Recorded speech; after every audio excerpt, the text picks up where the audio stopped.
Gujarat crime ફાઇલ્સના પહેલા ભાગમાં તમે જોયું કે ઓલપાડના ખેતરમાં મળેલી લાશ બારડોલીની સોનલ રાઠોડની હતી અને શંકાના સકંજામાં હતો પ્રેમી શોએબ, વલ્લભ અને રાહુલ, જેમની પોલીસે ઉલટ તપાસ શરૂ કરી તો કહાનીમાં એવો વળાંક આવ્યો કે જેનાથી બધા મોઢામાં આંગળા નાખી ગયા.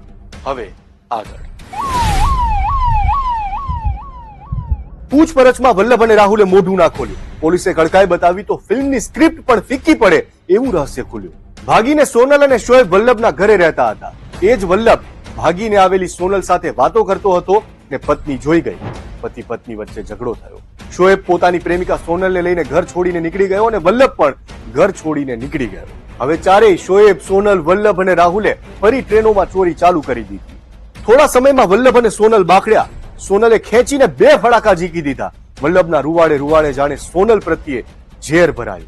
આ બધું જોઈ શોએબને પણ સોનલ અને વલ્લભ વચ્ચે અફેરની શંકા ગઈ. એ જ દિવસે વલ્લભ અને રાહુલે છરો ખરીદ્યો, જેના ટાર્ગેટ